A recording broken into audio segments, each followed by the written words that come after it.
Assalamualaikum warahmatullahi wabarakatuh. Halo sahabat belajar, berjumpa lagi dengan saya Pak Heri. Sudah siap belajar tematik? Belajar tematik semakin asik. Pada kesempatan kali ini, kita akan belajar tema 1, Selamatkan Makhluk Hidup.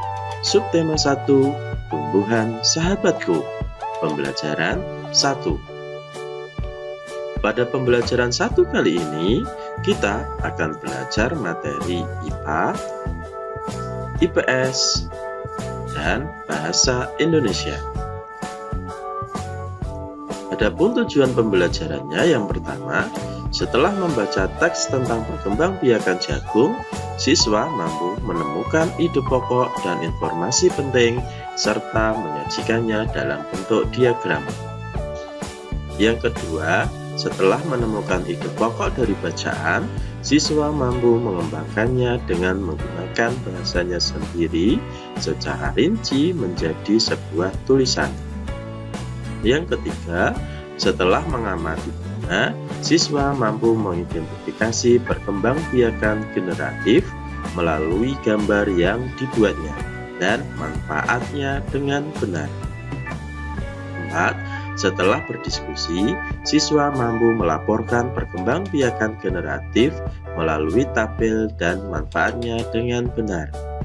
Yang kelima, setelah membaca teks tentang ASEAN dan kehidupan sosial budayanya, siswa mampu menyebutkan kehidupan sosial budaya dari dua negara ASEAN terkait kondisi geografisnya dengan benar.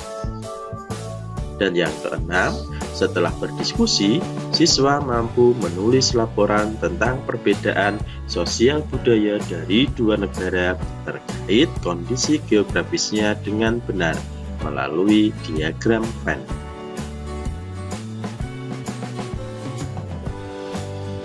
Perhatikan berbagai tumbuhan di sekitarmu.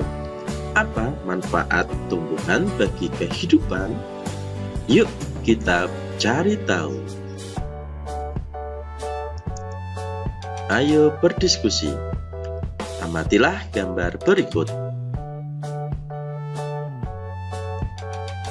Buatlah dua pertanyaan mengenai tumbuhan sebagai sumber kehidupan.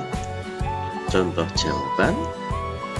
Yang pertama, hewan dan manusia memperoleh manfaat dari tumbuhan.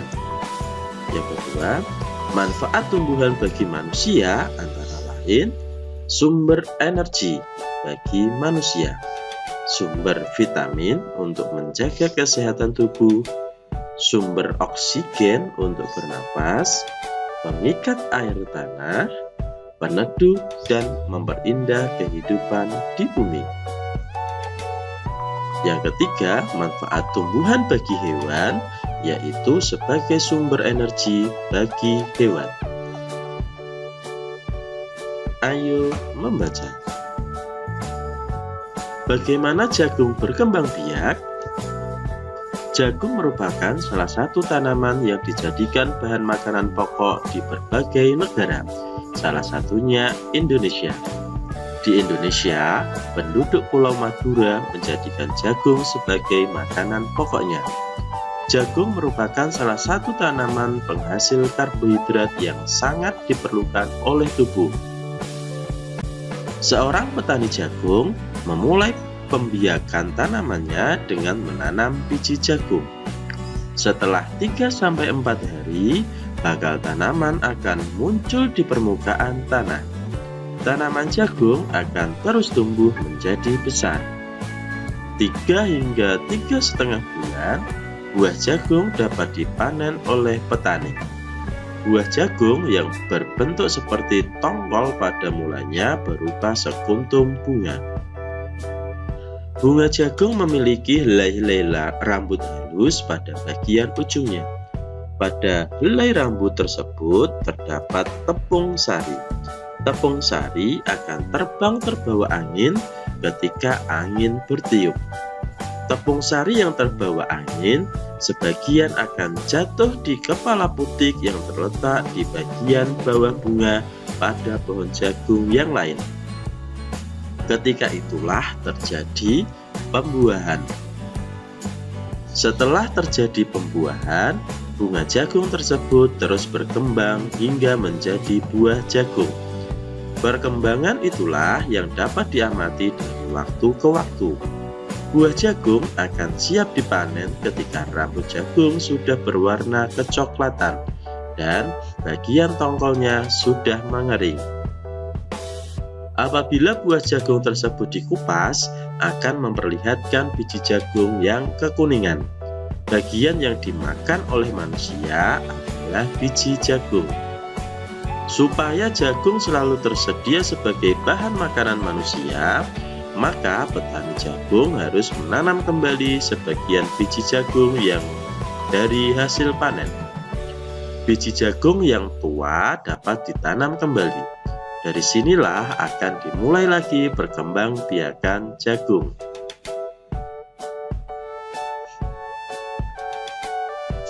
Tulislah ide pokok dan informasi penting dari teks berjudul Bagaimana Jagung Berkembang Biak dengan mengisi diagram berikut. Jadi tugas kalian adalah menentukan atau menulis ide pokok dari bacaan tadi. Mulai dari paragraf 1, paragraf 2, paragraf 3, paragraf 4, dan paragraf 5. Ayo mengamati. Amatilah gambar berikut.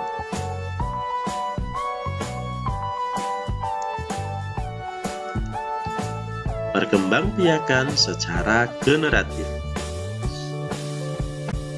Alat perkembangbiakan secara generatif pada tumbuhan adalah bunga. Bunga terdiri atas tangkai bunga, dasar bunga, kelopak bunga, mahkota bunga, benang sari, dan putik. Benang sari merupakan alat kelamin jantan, sedangkan putik merupakan alat kelamin betina. Di dalam benang sari terdapat serbuk sari. Serbuk sari merupakan sel kelamin jantan. Tidak semua tumbuhan memiliki benang sari dan putik dalam satu bunga. Tumbuhan yang memiliki benang sari dan putik dalam satu bunga disebut bunga sempurna. Perkembangbiakan generatif atau secara kawin terjadi melalui proses penyerbukan dan pembuahan. Perkembangbiakan generatif pada tumbuhan diawali dengan penyerbukan, yaitu melekatnya dan jatuhnya serbuk sari ke kepala putik. Setelah terjadi penyerbukan, pada serbuk sari tumbuh bulu serbuk sari yang menuju ke ruang bakal biji.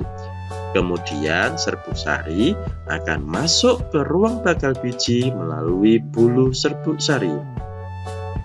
Di dalam ruang bakal biji terjadi pembuahan, yaitu peleburan serbuk sari atau sel kelamin jantan atau spermatozoid dengan kepala putik atau sel kelamin betina atau sel telur. Hasil dari pembuahan adalah zigot. Zigot berkembang menjadi lembaga. Lembaga berkembang menjadi bakal biji. Bakal biji berkembang menjadi biji dan bakal buah. Kemudian bakal buah berkembang menjadi daging buah. Lembaga yang berada di dalam biji merupakan calon tumbuhan baru. Tumbuhan yang berkembang biak secara generatif antara lain padi, mangga, durian, dan jambu. Perkembangbiakan secara generatif atau secara kawin pada tumbuhan dimulai dengan penyerbukan. Macam-macam penyerbukan.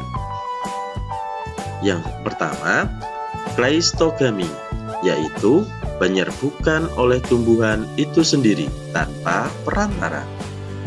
Yang kedua, anemogami, yaitu penyerbukan dengan bantuan angin. Yang ketiga, antropogami, yaitu penyerbukan yang sengaja dilakukan manusia terjadi pada bunga vanili dan beberapa jenis anggrek. Dan yang keempat, hidrogami, yaitu penyerbukan dengan bantuan air. Dan yang kelima, zoidiogami, yaitu penyerbukan dengan bantuan hewan. Berdasarkan asal serbuk sari, penyerbukan dibedakan menjadi 4 jenis. Yang pertama, penyerbukan sendiri. Artinya, serbuk sari dan kepala putih berasal dari bunga yang sama. Yang kedua, penyerbukan silang. Artinya, serbuk sari berasal dari tumbuhan lain yang sejenis. Yang ketiga, penyerbukan tetangga. Artinya, serbuk sari berasal dari bunga lain tetapi masih sepohon. Yang keempat, penyerbukan bastar. Artinya, serbuk sari berasal dari tumbuhan lain yang berbeda jenis. Amatilah lingkungan di sekitarmu. Temukan salah satu jenis tumbuhan yang sedang berbunga. Gambarkan bagian-bagian bunga dan tuliskan cara penyerbukannya pada kolom berikut. Jadi tugas kalian adalah silahkan mencari satu jenis tumbuhan di sekitarmu yang sedang berbunga. Kemudian gambarlah bagian-bagian bunga. Lalu ceritakan cara penyerbukannya.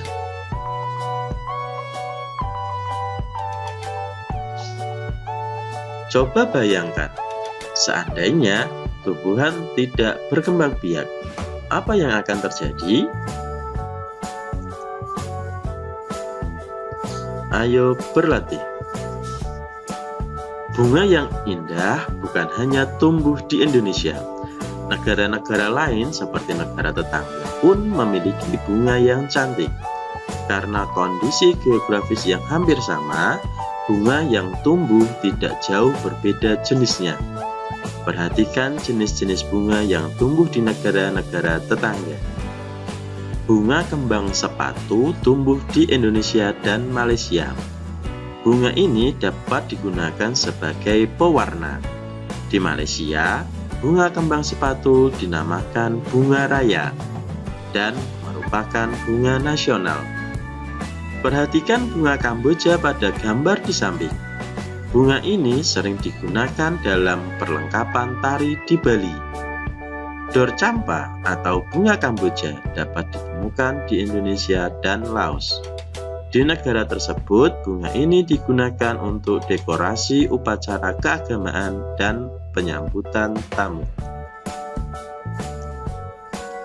Malaysia, Laos, dan Indonesia hidup berdampingan. Meskipun berbeda negara, namun ketiganya memiliki persamaan dalam kehidupan sosial dan budaya. Masih banyak negara lainnya yang memiliki kesamaan. Oleh sebab itu, mereka menggabungkan diri dalam satu organisasi yang bernama ASEAN, yaitu Persatuan Negara-Negara Se-Asia Tenggara. Berikut adalah ke-10 negara ASEAN.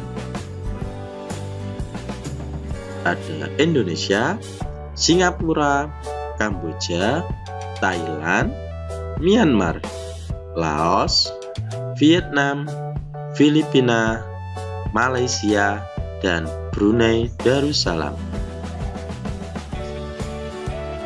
Untuk menambah wawasanmu tentang negara-negara ASEAN, bacalah informasi berikut dengan seksama. ASEAN menjawab kebutuhan hidup bertetangga. Kamu pasti pernah merasakan nyamannya hidup bertetangga. Hal ini terasa saat semua keluarga saling mendukung, saling membantu, dan bekerja sama. Kenyamanan dalam bertetangga perlu diwujudkan karena tiap keluarga memiliki kepentingan yang sama. Hal itu juga yang mendasari terbentuknya ASEAN. ASEAN adalah sebuah organisasi internasional yang beranggotakan negara-negara di kawasan Asia Tenggara. Negara-negara ini bersatu karena adanya persamaan letak geografis dan kemiripan budaya. Kepentingan yang sama dalam memajukan pertumbuhan ekonomi, sosial budaya, serta menjaga keamanan kawasan menjadi dasar pertimbangan para tokoh-tokoh pendiri ASEAN. Pada tahun 1967, ASEAN berdiri atas dasar Deklarasi Bangkok. Saat itu, tokoh-tokoh dari 5 negara terlibat dalam diskusi menjadi pencetus dan pendiri organisasi ini. 5 negara yang menjadi anggota pertama ASEAN di tahun 1967 adalah Indonesia, Malaysia, Thailand, Singapura, dan Filipina. Para utusan dari kelima negara tersebut yang sekaligus merupakan tokoh-tokoh pendiri ASEAN adalah Adam Malik dari Indonesia, Tun Abdul Razak dari Malaysia, Tanat Khoman dari Thailand, S. Rajaratman dari Singapura, dan Narciso Ramos dari Filipina. ASEAN harus dapat memberikan manfaat bagi semua anggotanya. Untuk itu, berbagai kerjasama dikembangkan untuk memajukan kesejahteraan semua anggotanya. Kerjasama di bidang ekonomi, sosial, budaya, serta politik dikembangkan demi kemajuan semua anggota. Manfaat yang dirasakan oleh anggota-anggota ASEAN membuat semakin banyak negara yang kemudian bergabung dengan organisasi ini. Saat ini ada 10 negara yang menjadi anggota ASEAN. Berdasarkan urutan waktu bergabungnya, negara anggota ASEAN tersebut adalah: yang pertama, 5 negara pendiri, yaitu Indonesia, Malaysia, Thailand, Singapura, dan Filipina, yang bergabung pada tanggal 8 Agustus 1967. 2. Brunei Darussalam, bergabung pada tanggal 7 Januari 1984. Yang ketiga, Vietnam, bergabung pada tanggal 28 Juli 1995. Yang keempat, Laos dan Myanmar, bergabung pada tanggal 23 Juli 1997. Dan yang kelima adalah Kamboja, bergabung pada tanggal 30 April 1999. Kehidupan sosial budaya masyarakat ASEAN. A. Brunei Darussalam. Kampung Anyer adalah desa terapung di Brunei Darussalam. Tahun 1400, Kampung Anyer sempat menjadi pusat pemerintahan. Saat ini, banyak penduduknya yang memiliki perahu pribadi dan disimpan di bawah rumah apung mereka. Budaya Brunei banyak dipengaruhi oleh ajaran Islam. Mayoritas penduduknya adalah orang Melayu. Kata Brunei berasal dari kata Nahbaru yang diucapkan oleh Awang Alak Betatar, penemu negara ini. Kata Darussalam berarti tempat yang damai atau rumah keamanan. Dalam percakapan, menunjuk dengan jari telunjuk dianggap kasar. Secara tradisional, orang Brunei tidak berjabat tangan dengan lawan jenis.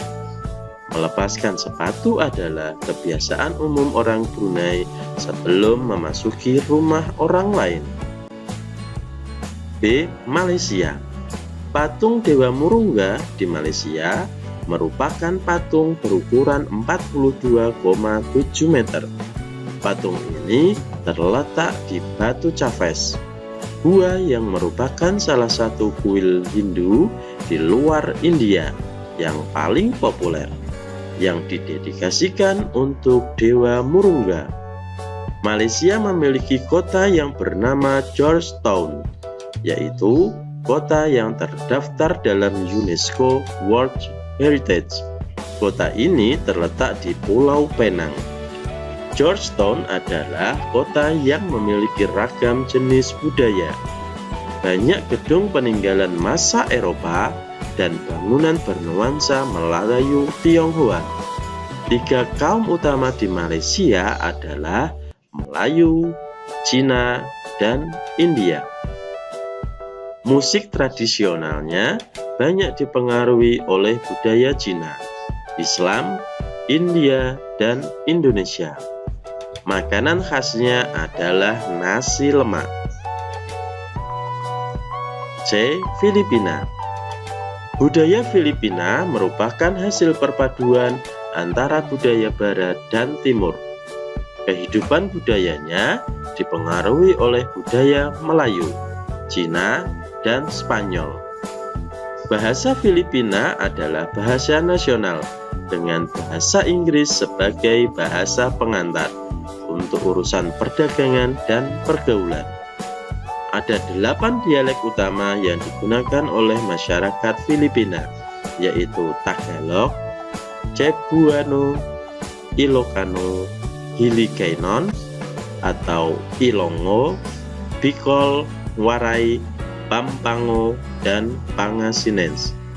Po dan opo adalah sebutan orang Filipina terhadap orang yang lebih tua. Mereka memanggilnya dengan menggunakan kata-kata seperti kuya, ate, manong, atau manang yang menunjukkan rasa penghormatan. Jabat tangan adalah bentuk salam yang paling sering dijumpai di Filipina. Tarian tinikling merupakan tarian masyarakat Filipina. Tarian ini menceritakan tentang burung tinikling yang berjalan melompat menghindari perangkap bambu petani padi. D. Kamboja. Banyak candi di Kamboja terbuat dari batu. Dewa-dewa dari agama Hindu dan Buddha terukir pada tembok. Tari Apsara lahir pada 2000 tahun lalu. Relief tarian banyak ditemukan di bangunan-bangunan keagamaan di Kamboja. Orang Khmer merupakan syal kotak-kotak yang disebut krama. Pria dan wanita Khmer mengenakan bandul Buddha pada kalungnya. Tujuannya adalah untuk menjaga dari roh jahat dan membawa keberuntungan. Makanan terkenal Kamboja adalah cha yang berarti tumisan. D. Myanmar. Myanmar disebut sebagai negara 1000 pagoda.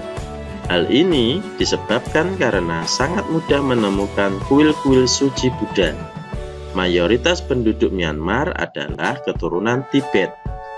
Bahasa yang digunakan adalah bahasa Burma. Pakaian tradisional Myanmar yang disebut lok nyi mirip sarung Indonesia.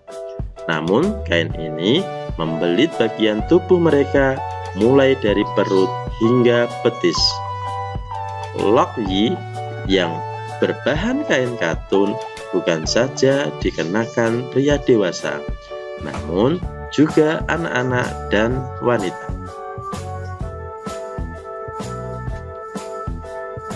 F. Vietnam.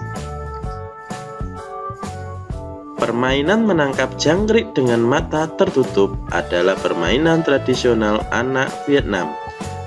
Anak yang berada di tengah lingkaran, matanya ditutup kain, menangkap salah satu teman dan menebak namanya. Vietnam terkenal dengan baju khasnya yang disebut Áo Dai.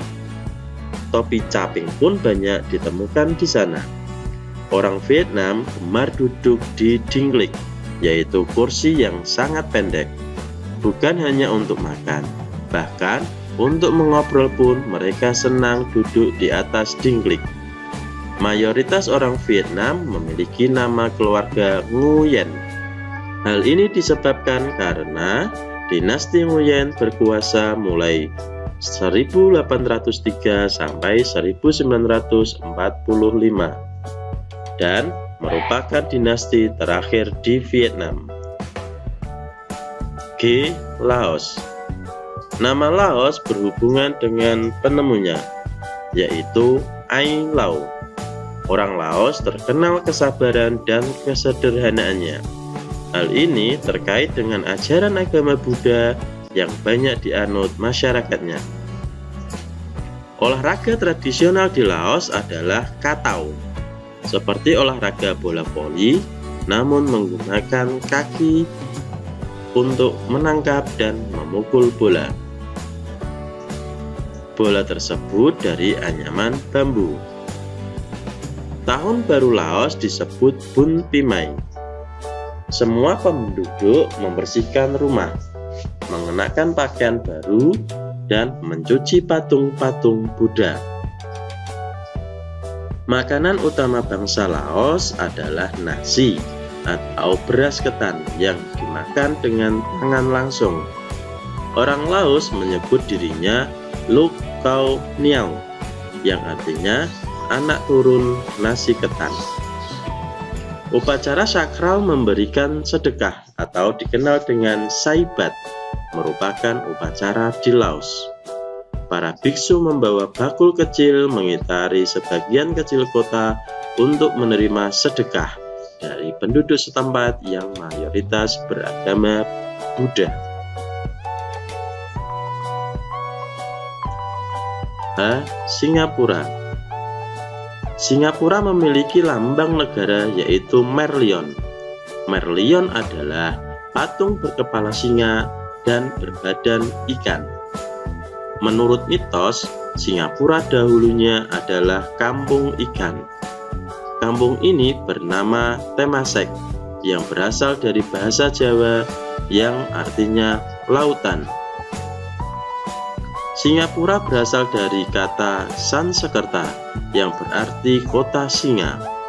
Penduduk Singapura berasal dari Cina, Melayu, India, dan Eropa.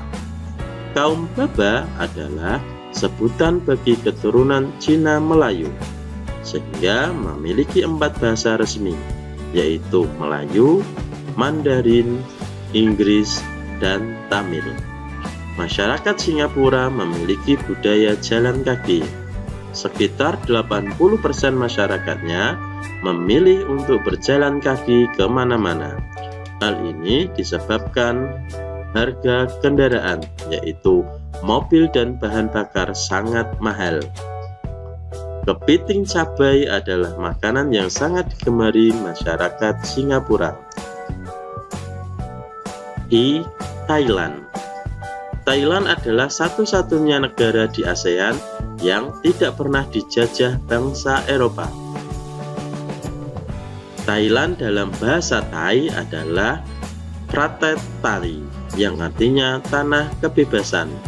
Sejak tahun 1800-an, Thailand berubah nama, antara lain Siam, dari bahasa Sanskerta yang artinya gelap atau coklat, dan Thailand. Ramakin adalah cerita nasional Thailand yang memengaruhi kehidupan masyarakatnya. Di Thailand, kepala adalah bagian tubuh yang paling dihormati. Tidak ada orang yang akan berani menyentuh kepala, bahkan kepala anak-anak. Sebaliknya, bagian kaki dianggap bagian yang paling hina karena dipakai sebagai alat untuk menapak di tanah. Oleh sebab itu, kaki tidak boleh dihadapkan ke patung suci atau orang lain. Indonesia dan Thailand memiliki tradisi minum teh. Di beberapa daerah di Indonesia, kebiasaan minum teh dilakukan secara turun-temurun. Salah satunya adalah teh yang diseduh di poci. Oleh sebab itu, teh tersebut dinamakan dengan teh poci. Di Thailand, teh disajikan dengan susu dan rempah-rempah. Teh tersebut dinamakan Thai Iced Tea dan disajikan dingin. Ayo menulis. Perhatikan caranya berikut ini. 1. Tentukan 2 negara yang akan kamu cari informasinya lebih dalam lagi. Tuliskan di kotak yang tersedia. 2. Tulis masing-masing karakternya di lingkaran sesuai dengan negaranya.